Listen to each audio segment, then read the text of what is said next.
अस्सलाम वालेकुम। कैसे हैं आप सब लोग? आई होप कि सब ठीक होंगे और जहाँ होंगे खुश होंगे।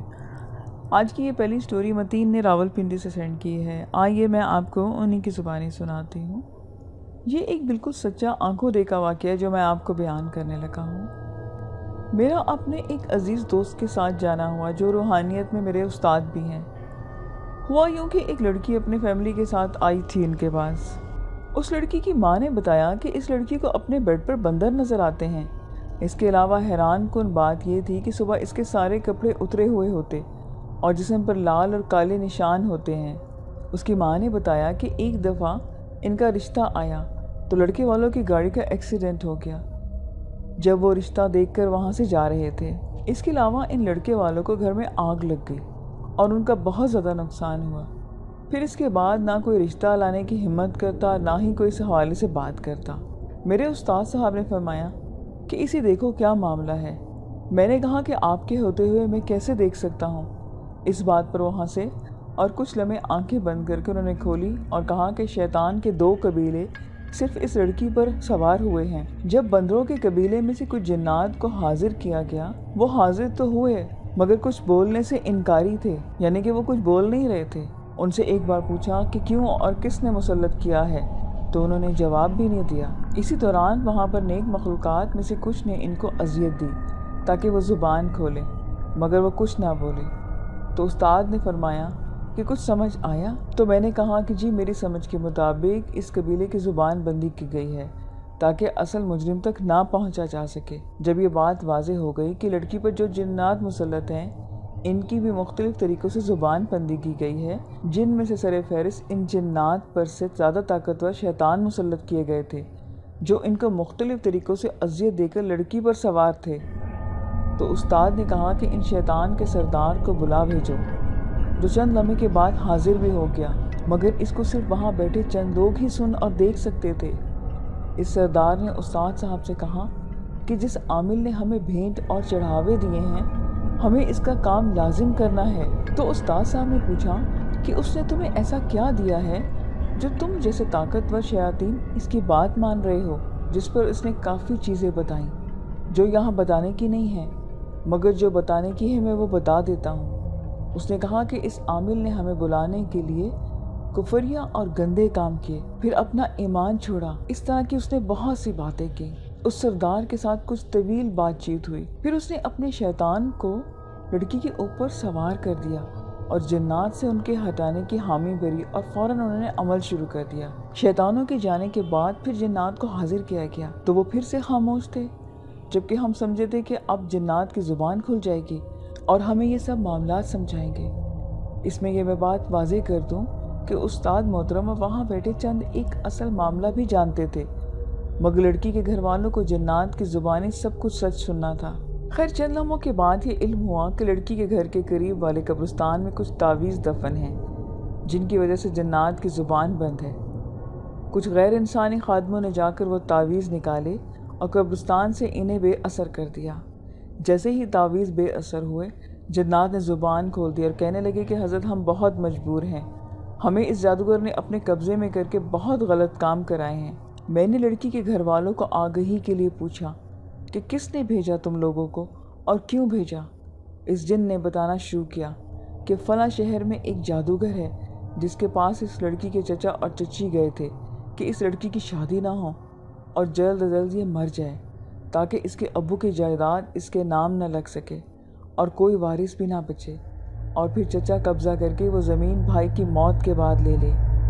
मालूम हुआ कि लड़की के वालिद लंबी चौड़ी जायदाद के मालिक थे, जिसकी वजह से इसके भाई और भाभी ने ये सारी हरकत की। जिन्नात के मुताबिक इस जादूगर को 6 तोला सोना बतौर कीमत अदा किया गया। इसके चचा की तरफ से ये थप दिया था। इसके बाद इस लड़की का इलाज शुरू हुआ और 2 हफ्ते में वो लड़की मुकम्मल ठीक हो गई। ये दूसरी कहानी बहुत दिलचस्प है। ये कहानी दुल्हन की है जो कराची में रहते हैं।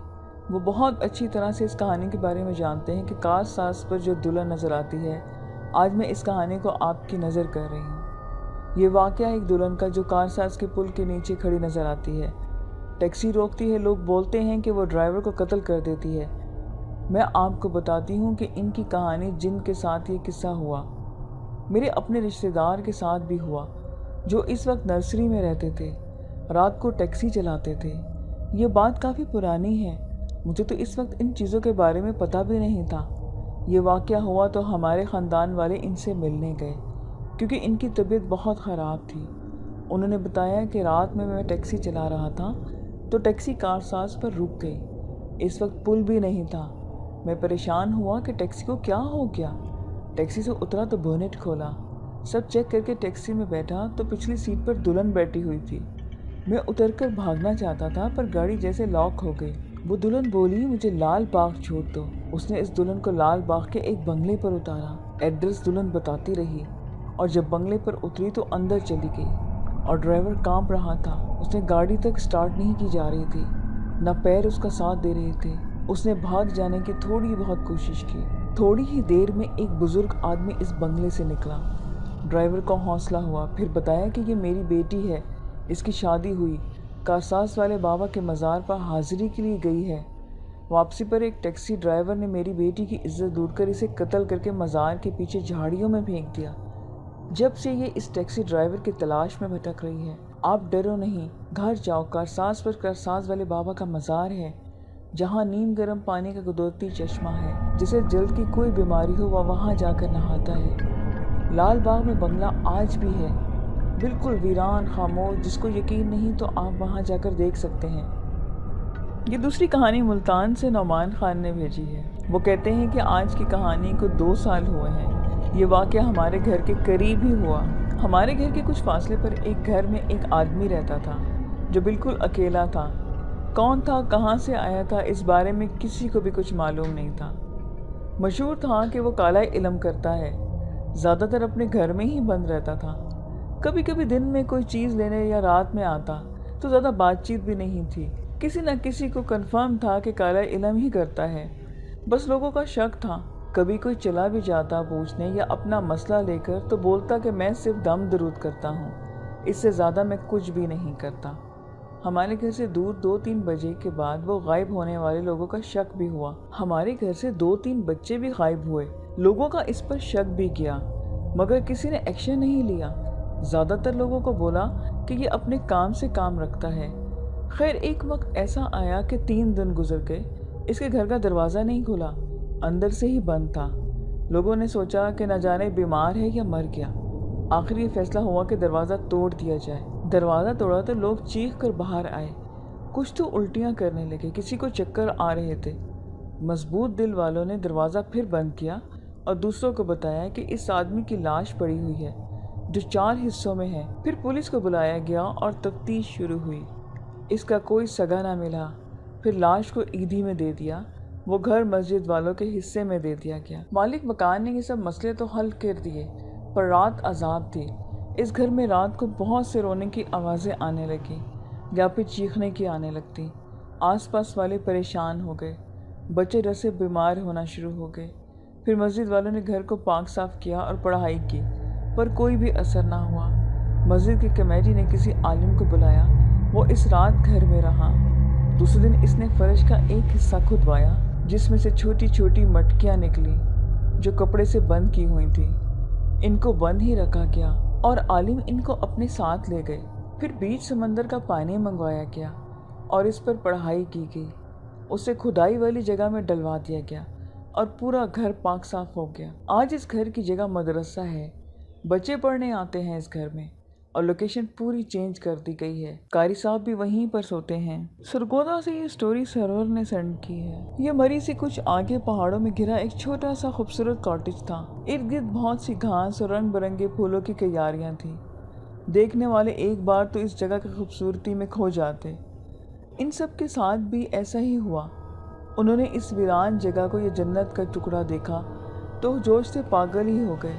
ये भी ना सोचा कि ऐसी प्यारी जगह कोई इंसान क्यों नहीं नज़र आ रहा, हत्ता कि कोई जानवर परिंदा तक नहीं। इतने हरियाली और इतनी खामोशी क्यों है? शायद इनकी आंखों पर पर्दे डाल दिए गए थे। वो 5 दोस्त थे, 3 लड़कियां और 2 लड़के। सब एक अच्छी क्लास से ताल्लुक़ रखते थे और एडवेंचर के चक्कर में कई दिन अपने घरों से बाहर रहते थे। इनके पेरेंट्स अपनी अपनी दुनिया में मगन थे। किसी को किसी से कोई भी सरोकार नहीं था। یہ پانچوں عالیہ، ہیرا، صدف اور عامر اور کاشف اس بار اپنے گھروں میں بن بتائے آئے تھے اس دور دراز علاقے میں چھٹیاں گزارنے کے لیے۔ ارادہ تو کیمپنگ کا تھا، مگر اچانک عالیہ کی نظر اس کاٹیج پر پڑی اور اس نے چلا کر سب دوستوں کو اس کاٹیج کے بارے میں کہا۔ کاشف نے جلدی سے گاڑی کو کاٹیج کی طرف بنے ایک چھوٹے سے راستے کی طرف موڑ لیا۔ تھوڑی دیر ہارن بجانے پر بھی جب کوئی باہر نہیں آیا تو وہ خود ہی اتر کر اندر کی جانب جانے لگا۔ ہیرا نے جیسے ہی دروازے بجانے کے لیے ہاتھ اٹھایا تو دروازہ اپنے آپ ہی کھل گیا۔ وہ لوگ غور کیے بنا اندر آ گئے۔ اندر کا ماحول دیکھ کر ان کی آنکھیں پھٹی کی پھٹی رہ گئیں۔ دھول مٹی، جالے اور دیواروں پر جگہ جگہ جمع ہوا خون بہت خوفناک لگ رہا تھا۔ لڑکیوں کی تو ڈر کے مارے جان نکل گئی۔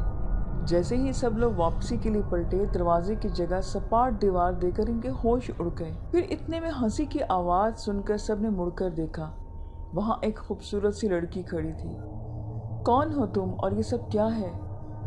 ان میں سے ایک نے ہمت کر کے اس سے پوچھا۔ میں اس گھر کی مالک ہوں، اتنا بتا کر وہ سسکنے لگی۔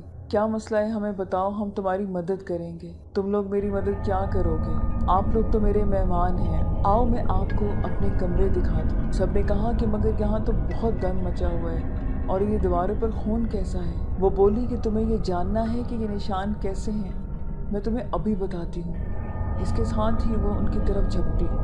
وہ ہوا کے جھونکے کی طرح اس کے پاس آئی اور ایک دم سے پلک جھپکتے ہی صدف کو دیوار پر دے مارا۔ سب لوگ چلانے لگے اور صدف کو بچانے کے لیے بھاگے، مگر وہ تو ہوا کے بگولوں کی طرح پورے کمرے میں دیواروں سے ٹکراتی پھر رہی تھی، جیسے کوئی اندیکھی طاقت اسے اٹھا کر پٹک رہی ہو، جبکہ وہ لڑکی وہاں سے غائب ہو چکی تھی۔ تھوڑی ہی دیر میں فرش پر اس کی لاش کٹی پھڑی پڑی تھی۔ اس کا سر 2 حصوں میں پھٹ چکا تھا اور جسم کا بھی یہی حال تھا۔ کمرے کی ہر چیز خون کے چھینٹوں سے بھری ہوئی تھی۔ سب لوگ اونچی اونچی آواز میں چیخ کر مدد کے لیے پکار رہے تھے۔ اسی دوران چیڑ پھاڑ کی آواز کے ساتھ لاش پر سے گوشت غائب ہونا شروع ہو گیا اور ایک بھیانک آواز آئی کہ شور مت کرو، میں بہت بھوکی ہوں، کھانا کھانے دو۔ وہ چاروں ایک دوسرے کا ہاتھ پکڑ کر ایک طرف بھاگنے لگے اور سامنے ایک کمرے کا دروازہ دیکھ کر سب وہاں پر گھس گئے اور انہوں نے اندر سے کنڈی لگا لی۔ وہ سب کانپ رہے تھے اور لڑکیاں تو تقریباً بے ہوش ہونے کے قریب تھیں۔ پھر سب نے کہا کہ تم لوگ خاموش رہو اور وہ ایک کھڑکی کو کھولنے کی کوششیں کرنے لگے، مگر وہاں مضبوط سلاخیں لگی تھیں۔ میں مدد کروں؟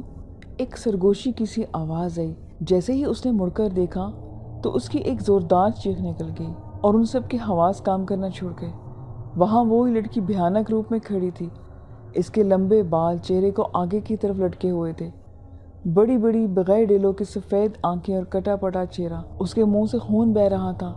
وہ سب لوگ بہت ڈر گئے۔ وہ چاروں دوست بدحواس ہو کر ادھر ادھر بھاگنے لگے، مگر موت سے بھی کوئی بچ سکتا ہے؟ اس ڈائن نے ایک ایک کر کے سب کو چیڑ پھاڑ ڈالا اور پھر وہ کہکہے لگانے لگی۔ دوسری طرف ان پانچوں کے گھر والے سخت پریشان تھے، مگر اس خونی کاٹیج کے بارے میں کوئی بھی نہیں جانتا تھا۔ انہوں نے ایڈونچر کی خاطر اس جگہ قدم رکھا اور اپنی موت کی طرف چلے گئے۔